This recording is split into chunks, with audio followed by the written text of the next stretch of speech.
Caminho a Cristo, capítulo 1. O amor de Deus.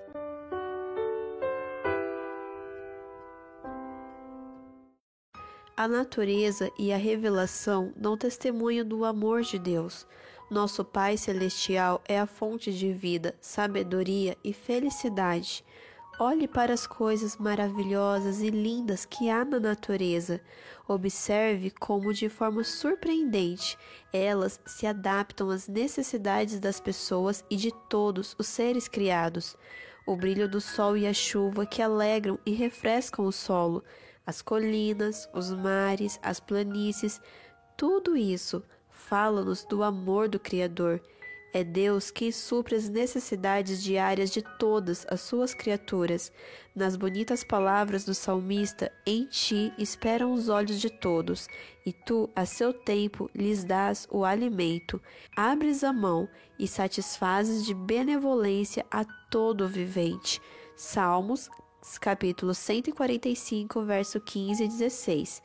Deus fez o homem perfeito. A terra, ao sair da mão do Criador, não mostrava qualquer sinal de degeneração, nem sombra da maldição. Foi a transgressão da lei de Deus, a lei do amor, que trouxe a dor e a morte. Entretanto, mesmo em meio ao sofrimento resultante do pecado, o amor de Deus é revelado. Está escrito que Deus amaldiçoou a terra por causa do homem. Gênesis 3,17. Os espinhos e as ervas daninhas, as dificuldades e provações que tornam a vida tão cansativa e cheia de preocupações, foram designados para o bem do ser humano, como parte do preparo necessário no plano de Deus para erguê-lo da ruína e degradação causadas pelo pecado. O mundo, embora caído, não se resume a tristeza e miséria. Na própria natureza existem mensagens de esperança e conforto. Flores crescem no mato e espinhos são cobertos pelas rosas. Deus é amor. Está escrito em cada botão de flor que se abre e em cada folha que cresce no campo. Os belos pássaros que alegram o ar com seus alegres cantos, as flores perfeitas e delicadamente coloridas que perfumam o ar, as árvores frondosas da floresta com sua exuberante e viçosa folhagem, tudo dá testemunho do cuidado paternal do nosso Deus e do desejo que Ele tem de tornar os seus filhos felizes. A palavra de Deus revela o seu caráter. Ele mesmo declarou seu infinito amor e misericórdia. Quando Moisés rogou que Deus lhe mostrasse sua glória, o Senhor respondeu: farei passar toda a minha bondade diante de ti. Êxodo 33, verso 18 e 19. Essa é a sua glória. Quando o Senhor passou diante de Moisés, ele clamou: Senhor, Senhor Deus compassivo, clemente e longânimo, e grande em misericórdia e fidelidade, que guarda a misericórdia em 1000 gerações, que perdoa a iniquidade, a transgressão e o pecado. Êxodo 34, versos 6 e 7. Ele é tardio em irar-se e grande em benignidade. Jonas 4:2. Porque tem prazer na misericórdia. Miqueias 7:18.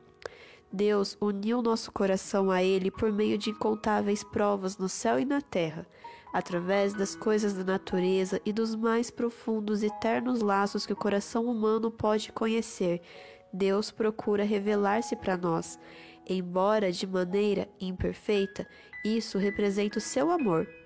Apesar de todas essas evidências, o inimigo do bem cegou o entendimento das pessoas, de modo que elas passaram a olhar para Deus com medo e a considerá-lo inflexível e incapaz de perdoar. Satanás levou o ser humano a pensar que Deus é um ser cujo principal atributo é a justiça severa, como se ele fosse um juiz austero, um credor duro e implacável. Ele retratou o Criador como um ser que fica vigiando desconfiado, buscando erros e falhas nas pessoas para que possa condená-las. Foi para remover essa sombra escura e revelar ao mundo o infinito amor de Deus que Jesus veio viver com a humanidade. O Filho de Deus veio do céu para revelar o Pai. Ninguém jamais viu a Deus. O Deus unigênito que está no seio do Pai é quem o revelou. João capítulo 1, verso 18. Ninguém conhece o Filho senão o Pai, e ninguém conhece o Pai senão o Filho, e aquele a quem o Filho o quiser revelar. Mateus 11, 27. Quando um dos discípulos pediu: Senhor, mostra-nos o Pai, Jesus respondeu: Há tanto tempo estou convosco e não me tens conhecido? Quem me vê a mim, vê o Pai. Como dizes tu, mostra-nos o Pai? João 14, verso 8 e 9. Ao descrever sua missão na terra, Jesus disse: O Espírito do Senhor está sobre mim, pelo que me ungiu para evangelizar os pobres, e enviou-me para proclamar libertação aos cativos e restauração da vista aos cegos, para pôr em liberdade os oprimidos. Lucas 4,18. Essa foi sua obra. Ele saía fazendo bem e curando todos os que estavam oprimidos por Satanás. Havia vilas inteiras onde não se ouvia sequer uma queixa de doença, pois ele ali passara e curara todos os enfermos. Sua obra era a evidência da unção divina.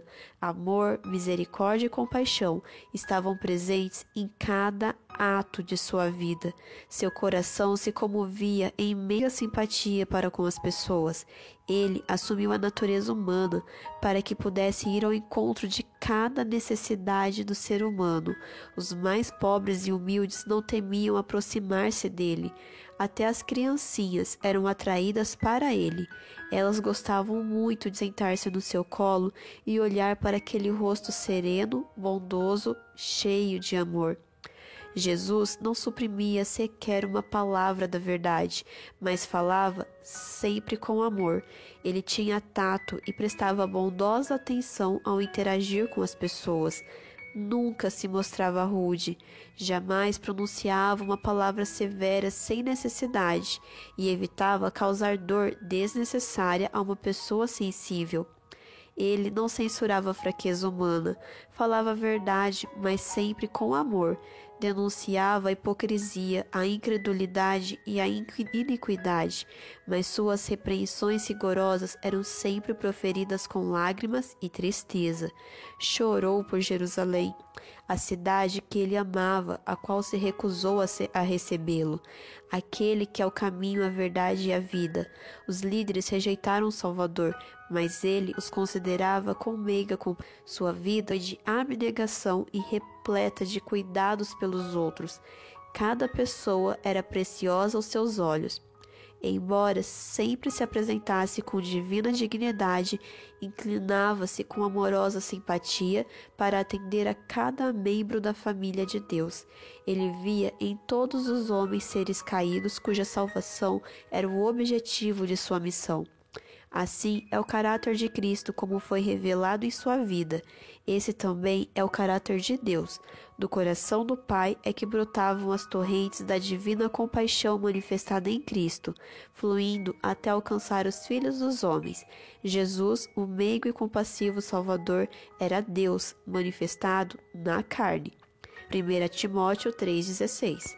Foi para nos redimir que Jesus viveu, sofreu e morreu. Ele tornou-se um homem de dores, para que pudéssemos participar das alegrias eternas. Deus permitiu que seu Filho amado, cheio de graça e verdade, deixasse um mundo de glória e viesse para um mundo corrompido e maculado pelo pecado, escurecido pelas sombras da morte e da maldição. Ele permitiu que Jesus deixasse sua amorosa companhia e a adoração dos anjos para sofrer a vergonha, os insultos, a humilhação, o ódio e a morte. O castigo que nos traz a paz estava sobre ele, e pelas suas pisaduras fomos sarados. Isaías 53, verso 5. Ei-lo no deserto, no Getsêmani e na cruz. O imaculado Filho de Deus tomou sobre si o fardo do pecado. Aquele que havia sido um com Deus sentiu de perto a terrível separação que o pecado causa entre Deus e o homem. Isso fez com um grito de agonia saísse de seus lábios: Deus meu, por que me desamparaste? Mateus 27, 46. Foi o peso do pecado, a noção de quão terrível ele é e a separação que causa entre Deus e o ser humano.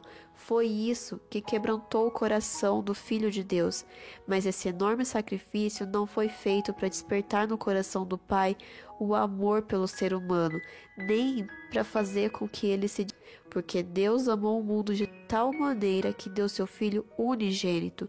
João 3,16. O Pai nos ama, não por causa da grande propiciação, mas Ele proveu a propiciação porque nos ama. Cristo foi o meio pelo qual Ele pôde derramar o seu amor infinito sobre o mundo caído. Deus estava em Cristo reconciliando consigo o mundo. 2 Coríntios 5,19. Deus sofreu junto com seu Filho, na agonia do Getsêmani, na morte no Calvário, o coração do amor infinito pagou o preço da nossa redenção. Jesus disse: por isso o Pai me ama, porque eu dou a minha vida para a reassumir. João 10,17. Isto é, meu Pai tanto amou você que mais ainda me ama por eu ter dado a minha vida para a sua redenção. Ao tornar-me o seu substituto, dando a minha vida e assumindo sua dívida e sua transgressão, sou amado pelo meu Pai. Por causa do meu sacrifício, Deus pode ser justo e mesmo assim o justificador daquele que crê em Jesus.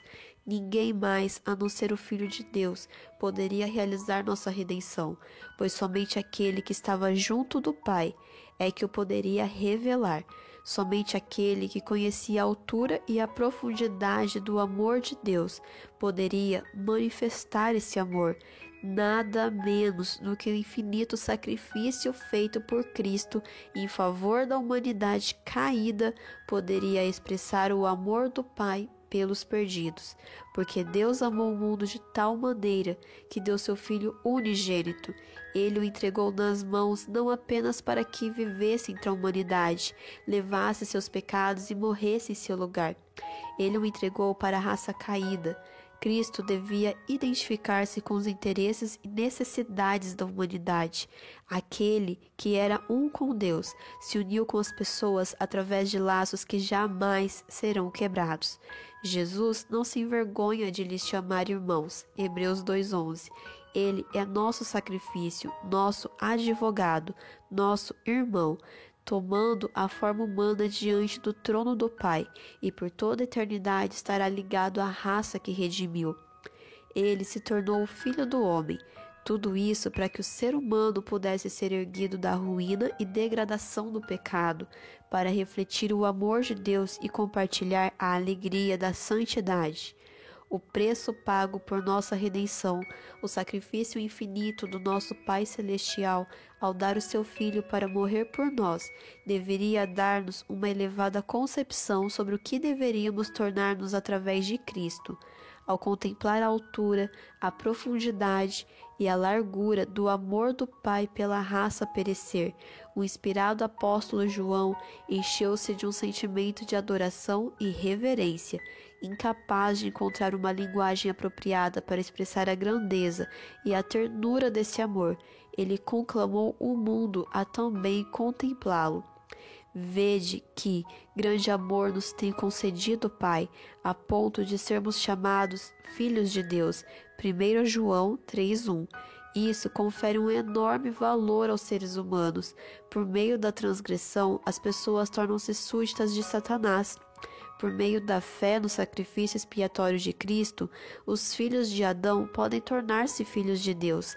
Assumindo a natureza humana, Cristo eleva a humanidade. Os seres humanos caídos estão colocados em um lugar onde, através da conexão com Cristo, podem verdadeiramente tornar-se dignos de ser chamados de filhos de Deus. Um amor assim não tem paralelo. Filhos do Rei Celestial, essa é uma promessa preciosa, um tema para mais profunda meditação, o incomparável amor de Deus por um mundo que não o amou.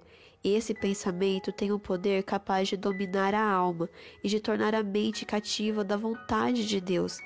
Quanto mais estudamos o caráter divino à luz da cruz, mais vemos misericórdia, bondade e perdão, mesclados com equidade e justiça, e mais claramente discernirmos as inúmeras evidências de um amor que é infinito e de uma compaixão capaz de superar a afeição de uma mãe pelo filho rebelde.